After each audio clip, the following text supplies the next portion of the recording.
¿Alguna vez has pagado 50, $100 por hacer una transacción en Ethereum o interactuar con un smart contract? Bienvenidos a CryptoJourney y en esta ocasión veremos cómo funciona el gas o cómo se calculan los costes de transacción en la red de Ethereum. En primer lugar, hay que entender que Ethereum es una red descentralizada, del mismo modo que Bitcoin, y por tanto todos los nodos de la red deben ejecutar todas las transacciones. Por otro lado, en el caso de Ethereum, estos nodos que funcionan con Proof of Stake tienen un requerimiento de hardware bajo, es decir, no tienen mucho poder computacional. ¿Por qué es así? Porque si el requerimiento de hardware fuese alto, a lo mejor se necesitarían ordenadores muy potentes que solo estarían al abasto de unos pocos o ya en lo que serían empresas especializadas. Entonces, cada transacción gasta recursos de la red. Tú cuando ejecutas una transacción en Ethereum o interactúas con un contrato inteligente, estos nodos, estos ordenadores, tienen que procesar esta transacción. Por tanto, están gastando recursos, como electricidad y lo que es el propio hardware. Por tanto, este coste hay que cubrirlo. Y el usuario es quien cubre este costo a través de pagar el coste de la transacción. Por otro lado, si las transacciones fuesen gratuitas, la red podría colapsar, ya que, por ejemplo, un actor malicioso podría ejecutar una transacción infinita o que nunca terminase de gastar poder computacional y, por tanto, la red colapsaría y nadie podría hacer transacciones. Así a grosso modo. Entonces, la EVM o EVM o Ethereum Virtual Machine es la máquina virtual encargada de ejecutar estas transacciones. Cada nodo de Ethereum tiene una copia de la Ethereum Virtual Machine. Y esta máquina virtual es quien ejecuta las transacciones y quien ejecuta también los contratos inteligentes. Entonces, los usuarios pagan Ethereum, Ether, para poder utilizar la red. Estas transacciones tienen un coste y este coste se paga en Ethereum. Entonces, es muy importante saber que la Ethereum Virtual Machine solo mide las cosas en Ethereum. Por tanto, de forma nativa, no conoce cuál es el precio de Ethereum contra el dólar. No sabe si Ethereum cuesta $1 o si cuesta 10.000. Por tanto, el coste siempre se medirá en Ethereum. Y si el precio de Ethereum aumenta, el coste de transacción aumentará. Si el precio de Ethereum disminuye, pues disminuirá. Entonces, ¿cómo se mide este coste de transacción? A través de una unidad de medida que se llama gas, que es de lo que va este vídeo. Entonces, el gas es la unidad que mide el poder computacional necesario para realizar acciones en la blockchain de Ethereum y como más compleja sea una computación, más gas cuesta.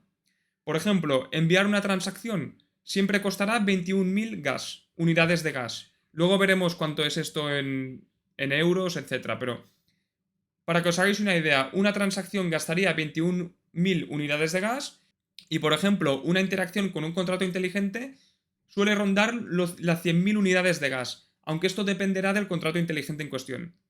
Entonces, para hacer una analogía, para utilizar nuestro coche necesitamos gasolina, por tanto la gasolina es el combustible que hace funcionar el coche y para ejecutar código en Ethereum, para enviar transacciones y utilizar aplicaciones, se necesita el Ether, que viene a ser como una gasolina virtual. Por tanto, el Ether es la gasolina que hace funcionar la red de Ethereum. Como comentábamos al principio del vídeo, el poder computacional de la red de Ethereum es limitado, ya que los nodos que componen esta red tienen unas limitaciones de hardware que no les permiten ejecutar más de X poder computacional. Entonces, la red de Ethereum crea un nuevo bloque cada 12 segundos, pero lo interesante es que dentro de cada bloque, es decir, cada 12 segundos, cada bloque puede contener máximo o puede ejecutar máximo 30 millones de unidades de gas, como máximo. Y la red intentará siempre, esto lo veremos en otro vídeo que sobre la EIP 1559, la red intentará siempre que cada bloque contenga 15 millones de unidades de gas, pero esto lo veremos otro día. Lo importante aquí es que en este ejemplo hipotético que veis en pantalla, donde supongamos que en este bloque, que un bloque tarda 12 segundos en crearse, solo se ejecutaran transacciones y ninguna interacción con un contrato inteligente, por tanto, cada transacción, como hemos dicho antes, cuesta 21.000 unidades de gas y en el bloque cabrían 30 millones, esto en un bloque que permitiese esta capacidad, que es la máxima, tendríamos que la red de Ethereum en este escenario, que es un escenario que no se da porque siempre hay alguna interacción con smart contract, etc., podría procesar 1428 transacciones. Y esto es un ejemplo hipotético y ficticio, pero es para que entendáis cómo el bloque tiene una capacidad de unidades de gas limitada y cada transacción que se incluye consume parte de esta capacidad que tiene el bloque. Entonces, vamos a ver un ejemplo de un bloque real. Lo que veis en pantalla es un bloque de la red de Ethereum. El número, a ver, 18 millones 20.921. Entonces, para el vídeo de hoy, ¿qué datos nos interesan?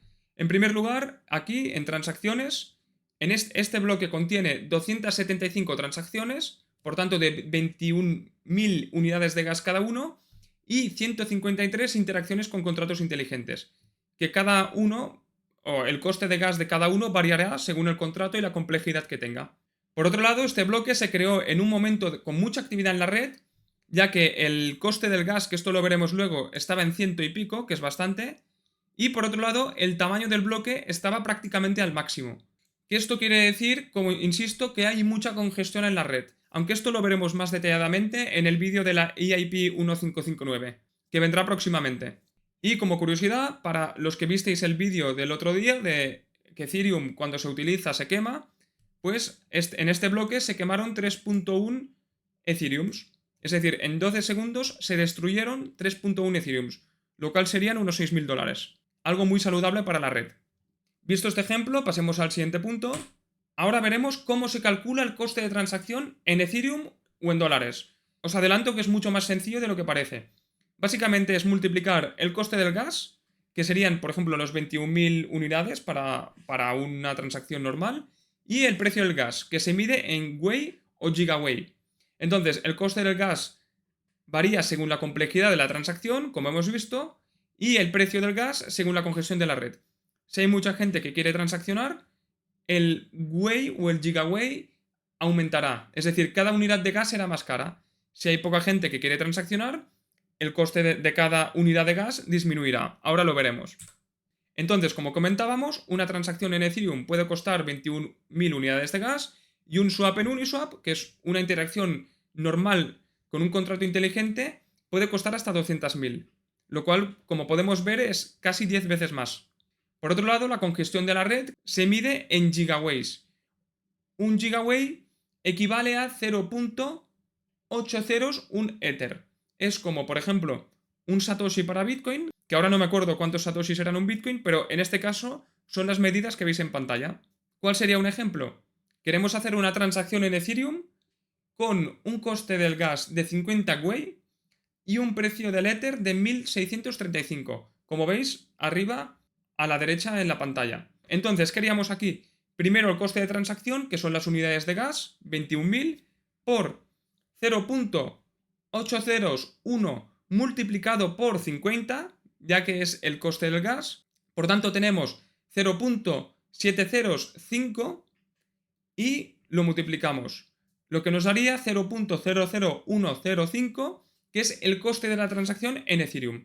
Ahora solo faltaría multiplicar este coste en Ethereum por el precio actual de Ethereum y tenemos que el coste de esta transacción serían $1.71, lo cual es bastante, pero para ser Ethereum es un coste asumible. Entonces, ¿cómo podéis saber el precio del gas para operar en la red de Ethereum a un coste menor o buscar el momento donde hacer vuestras operaciones? Tenéis por un lado ultrasound.money, una página muy interesante que veremos en próximos vídeos, y por otro lado el Etherscan. Espero que os haya gustado este tema. Es básicamente para entender cómo funcionan las cosas por detrás, ya que cuando utilicéis una wallet os va a calcular el coste del gas directamente, no tendréis que hacer estos cálculos, pero creo que es un tema interesante. En un futuro trataremos temas muy relacionados a este, es decir, este vídeo lo he hecho también para que entendáis cómo funciona el gas y luego poder tratar estos otros temas que veis en pantalla de forma más fácil, que serían la EIP 1559, una actualización que tuvo lugar hace un poco más de 2 años, que cambió cómo funciona el mercado de fees en Ethereum y añadió el mecanismo de quema, muy importante. Luego de Merge, la fusión, que tuvo lugar hace un año, otra actualización, cuando se pasó a Proof of Stake. Ultrasound Money, que es una combinación de estos dos temas anteriores. Y luego soluciones de escalabilidad de capa 2, ya que como habéis visto, las transacciones en la capa 1 de Ethereum o en la red principal de Ethereum son extremadamente caras. Y por eso son muy importantes estas soluciones de escalabilidad. Espero que os haya gustado el vídeo, suscribiros si queréis ver más contenido de calidad y educativo de Web3 y nos vemos en el siguiente vídeo.